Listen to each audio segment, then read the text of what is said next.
In a chilling mystery that haunted investigators for over 3 decades, a 16-year-old girl named Fawn Cox was brutally murdered in her own home. The case remained unsolved for 31 years until a shocking twist unraveled the truth. Fawn Cox was born in Kansas City, Missouri on March 24, 1973. Growing up in a difficult neighborhood, she assumed responsibility for her younger siblings while simultaneously attending church and swimming. At the age of 16, she began working part-time at an amusement park to help support her family. Fawn returned home, went to her room, and went to bed early on July 26, 1989, after ending her shift. The next morning, Fawn's family made a horrifying discovery. Her mother and sister found her lifeless body in her room with visible neck bruises. Medical experts determined that she had been strangled and abused. The most baffling aspect was that no one in the house heard any suspicious sounds during the night of the murder, likely due to the loud air conditioner. Fawn's sister had noticed a family dog acting strangely, but dismissed it as unrelated. The police investigation uncovered significant evidence. They believed the attacker or attackers entered the house through a second-story window connected to the backyard. It was speculated that an old trailer nearby was used to climb up to the window, which was left open due to the lack of air conditioning on the second level. Inside Fawn's room, the investigators discovered important evidence: short hairs, bloodstains, and traces of semen on her bedsheet. These items were sent to the lab for analysis. Additionally, several items were missing from the house, including radios, a Nintendo game console, and a stereo recorder.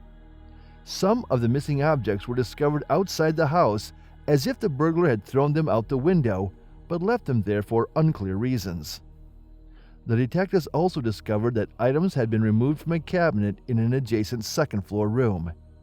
They suspected the murderer was hiding in the closet, waiting for everyone to sleep.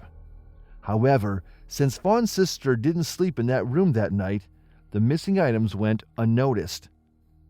Another peculiar clue was an old army cap found in Fawn's room. None of her relatives recognized it, leading the detectives to believe that the killer may have left it behind.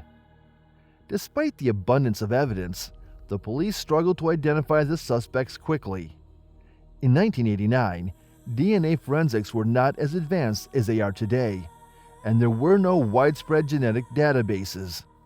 Detective Benjamin Caldwell, in charge of the case, theorized that multiple assailants were involved, familiar with the house's layout and skilled at navigating the backyard in darkness. A month after the murder, the police received a lead from a witness who provided crucial details known only to the killer. The witness pointed them to 3 teenage suspects, one of whom was in the same class as Fawn. Although the boys denied involvement, stolen items from Fawn's room were found in one of their homes, leading to murder charges. However, the case took a disappointing turn. The witness recanted and stopped cooperating, and the DNA analysis of the crime scene did not definitively match the suspects. Despite a confession from one of the detainees about the burglary, he later retracted it, making it inadmissible in court. As a result, the suspects were released, and the investigation reached a standstill. In the early 2000s, the police decided to reopen the case and uploaded DNA samples to the CODIS database, but no matches were found. However, the emergence of this database marked a significant scientific advance in DNA analysis. The samples were tested using more advanced methods, which conclusively excluded the original suspects as the source of the DNA.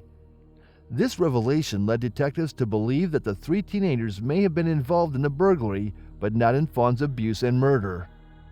Amber, Fawn's younger sister, decided to share additional details on an online forum dedicated to unsolved crimes.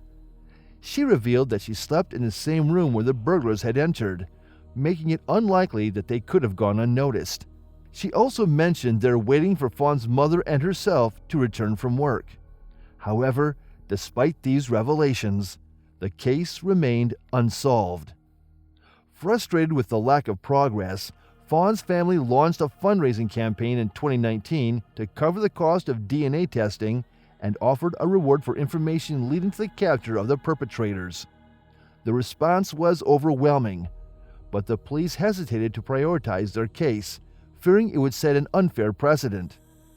The family believed that their socioeconomic status played a role in the police's lack of urgency.